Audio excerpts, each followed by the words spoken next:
Hi hello வணக்கம், இது உங்கள் சிவி ஜோன். ஸோ இப்போ பார்த்தீங்கன்னா இந்த ப்ரொமோ 3 கண்டிப்பாக நீங்கள் பார்த்துருப்பீங்க. ஆல்ரெடி நான் வந்து ப்ரொமோ 3 போட்டுட்டேன். பட் இருந்தாலும் மனசு கேட்க மாட்டுது. என்னென்னா இந்த பர்டிகுலர் டாஸ்க்கை பற்றி நம்ம பேசி ஆகணும். இதுக்கு முன்னாடியும் இந்த ஸ்கூல் டாஸ்க் வந்திருக்கு. இதுக்கு முன்னாடிலாம் பார்த்தீங்கன்னா ஸ்கூல் டாஸ்கில் யார் பிரபலமாக இருந்திருப்பாங்கன்னா பிரின்சிபல் பிரபலமாக இருந்திருப்பாங்க, அந்த கேரக்டர் பிரபலமாக இருந்திருக்கும். அதுக்கப்புறம் வந்துட்டு அதில் இருக்கிற டீச்சர் பிரபலமாக இருந்திருப்பாங்க, அதில் இருக்கிற ஸ்டூடெண்ட் பிரபலமாக இருந்திருப்பாங்க. இது வரைக்கும் எந்த டாஸ்கில் எந்த சீசன்லேயும் வந்துட்டு ஸ்கூல் டாஸ்க்கை பொறுத்த வரைக்கும் ஒரு வார்டன் பிரபலமாக இருந்திருக்கவே மாட்டாங்க. அவங்க வந்து ஒன்றுமே இல்லாமல் ஒரு டம்மி கேரக்டர் தான் இருந்திருப்பாங்க. நீங்கள் நல்லா பாருங்களேன். இதுக்கு முன்னாடி சீசனில் வந்துட்டு நம்ம சிவாஜி கணேசன் ஐயா அவர்களுடைய பேரன் சிவகுமார் அவர் நடிச்சிருப்பார். வெளியில் வந்துச்சா கான்ட்ரவர்சி தான் ஒன்று வந்துச்சு. என்னென்னா இவர் வந்து எட்டி பார்க்குறான்ற மாதிரி ஒரு விஷயத்தை பண்ணியிருப்பாங்க. மற்றபடி எதுவுமே நடந்திருக்காது. கரெக்டாக அதுக்கு முன்னாடி வார்டன்ற விஷயங்கள் ஏதாவது வெளியே தெரிஞ்சுதா? வார்டன் ஒன்று இருந்துச்சான்னு தான் தோணும். ஆனால் அந்த வார்டன் அப்படின்னு ஒரு கேரக்டர் இந்த சீசனில் வெளியில் தெரிஞ்சிருக்கு. மற்ற எந்த கேரக்டர் வெளியே தெரியல. அப்போ எந்த அளவுக்கு அந்த பொண்ணு வந்துட்டு இந்த பிக் பாஸ் அந்த வீட்டில் பண்ணியிருப்பாங்க, கஷ்டப்பட்டுருப்பாங்க பாருங்கள்.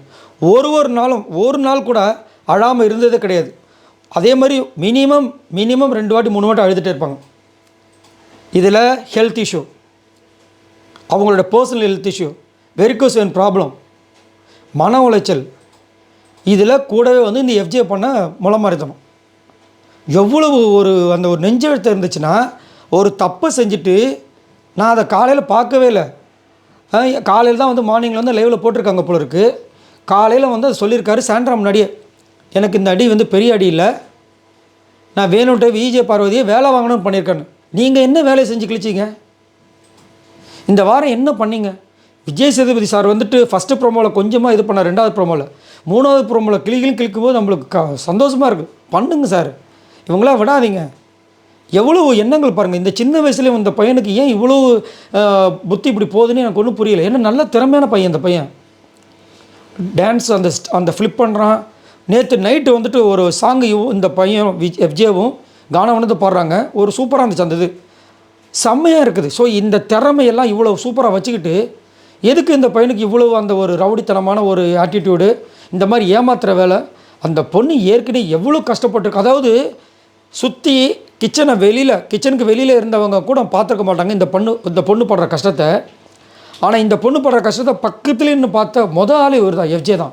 அவருக்கு எப்படிங்க இந்த மாதிரி மனசு தோணும்? அதுவும் அந்த பொண்ணு லிட்டரலாக சொல்லிடுச்சு, எனக்கு இந்த மாதிரி ப்ராப்ளம் வந்துருச்சுன்னு.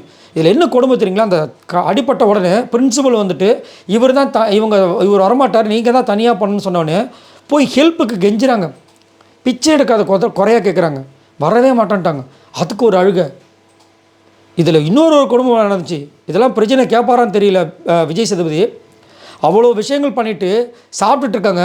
வியானா வெளியே படுக்க போகிறாங்க, வியானா காவலுக்கு நீங்கள் படுக்கணும்னு சொல்லிட்டார். ஏன் எஃப்ஜே உங்கள் கண்ணுக்கு தெரியல? எஃப்ஜே நான் சொல்கிறத கேட்குறது இல்லை. அதனால் எவ்வளோ கொடுமைங்க அந்த பொண்ணுக்கு அனுபவிக்கிறது.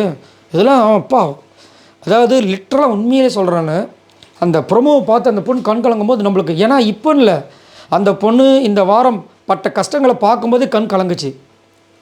இப்போது அந்த பொண்ணுக்கு எப்படி இருந்திருக்கும்? இருந்தாலும் அந்த பொண்ணு நிறைய இடங்கள் என்ன சொன்னாங்க, என் கூட எஃப்ஜே போட்டதே வந்துட்டு பிக் பாஸ் வந்துட்டு ஒரு கண்டென்ட் மேக்கிங்கு, எங்கள் 2 பேருக்குள்ள நடக்கிற சண்டைகளுக்காக ஒரு இன்ட்ரெஸ்ட்டாக ஒரு பீப்புள் பார்ப்பாங்கன்னு சொல்லி தான் போட்டிருக்காங்க, அதை நான் கண்டிப்பாக செய்வேன்னு சொல்லிட்டு பண்ணாங்கல்ல. அவர் எவ்வளோ பண்ணாலும் அதில் வாடா பண்ணுறா அப்படி தட்டி கொடுத்து வேலை வாங்கினாங்க. அவங்களும் வேலை செஞ்சு சூப்பராக அப்படியே பண்ணிட்டு போனாங்க. கடைசியில் பார்த்தா இவர் இந்த மாதிரி ஒரு வேலையை பண்ணியிருக்கார். இதெல்லாம் வெரி ரொம்ப ராங்க. இப்படியும் மனிதர்கள் இருப்பாங்களான்னு போது நினைக்கும் போதில் நம்மளாம் கொஞ்சம் பார்த்து சூதானமாக தான் இருந்துக்கணும் போல இருக்குன்னு. ஸோ நான் அதனால தான் ஆல்ரெடி சொல்லுவேன், இந்த பிக் பாஸ் கேமை வந்துட்டு ஒரு சில பேர் வந்து ரொம்ப கேவலமாக பேசுவாங்க. இதில் வந்துட்டு நிறைய பாடங்கள் கற்றுக்கலாம், நிறைய மனிதர்களை கற்றுக்கலாம், மனிதர்களோட குணங்களை கற்றுக்கலாம். சரிங்களா? நம்ம அதில் என்ன பாசிட்டிவ் இருக்கோ அந்த விஷயங்களை எடுத்துக்கலாம். நெகட்டிவாக நிறைய விஷயங்கள் வரும், அதெல்லாம் நம்ம எடுத்துகிட்டு போனால் எல்லாமே நம்மளை சுற்றி நிறைய பாசிட்டிவ் நெகட்டிவ்லாம் இருக்குது. எல்லாத்தையுமே எடுத்துக்க போகிறோம். எது நெகட்டிவாக இருக்கோ அதை விட்டுட்டு பாசிட்டிவாக என்னென்ன விஷயங்கள் இருக்குது, நம்மளோட லைஃப்க்கு என்ன தேவைப்படுதுன்ட்டு இதை பார்த்து நம்ம தெரிஞ்சுக்கலாம். இப்படி இருப்பாங்க, அதுவும் கூட இருந்துக்கிட்டே சப்போர்ட் பண்ணுற மாதிரி. அதுவும் இத்தனைக்கும் வெளியில் வந்து எஃப்ஜே வந்து நல்ல ஃப்ரெண்டாக, இதை வந்து நிறைய இடங்களில் சொல்லுவாங்க. சொல்லியும் ஒரு ஃப்ரெண்டு, வெளியில் இருந்த ஃப்ரெண்டு இந்த கேம் ஷோக்காக இவ்வளோ பெரிய விஷயத்தை பண்ணிவிட்டு அதையும் தைரியமாக சாண்ட்ரா கிட்ட சொல்லியிருக்காருன்னா அப்போ எவ்வளோ இது பாருங்கள். புரியுதுங்களா? ஒரு தப்பு பண்ணால் அது வெளியே தெரியாது, அது தைரியமாக நீங்கள் சொல்கிறீங்க. சுற்றி கேமரா இருக்குது, சப்போஸ் பார்த்துட்ட பிரச்சனையாட அந்த பயம்லாம் இல்லாமல் சொல்கிறீங்கன்னா இப்போ எவ்வளோப்பா. ஆனால் விஜய் சேதுபதி அவர்களுக்கு ஒரு ஹேட்ஸ் ஆஃப் தான் சொல்லி ஆகணும். இதை நீங்கள் கேட்டிங்க பார்த்தீங்களா, சூப்பருங்க. ஏன்னா நம்மளுக்கு ஒரு டவுட் இருந்துச்சு, இவர் வந்து இது மாதிரி பண்ணுறாரு எஃப்ஜேவெல்லாம் கேட்குறதுலன்னு. இன்றைக்கி வச்சு செஞ்சார் பாருங்க, சூப்பராக இருந்துச்சு. சார் இதை பற்றி உங்களோட கருத்துக்களை சொல்லுங்கள். எப்படிங்க இந்த பொண்ணுக்கு வந்துட்டு இப்படி ஒரு துரோகத்தை பண்ணுறதுக்கு மனசு வருது? மறக்காமல் கமெண்ட்ஸ் பண்ணுங்கள், மறக்காமல் நம்மளோட சேனலை சப்போர்ட் பண்ணுங்கள். பாய் நண்பர்கள்.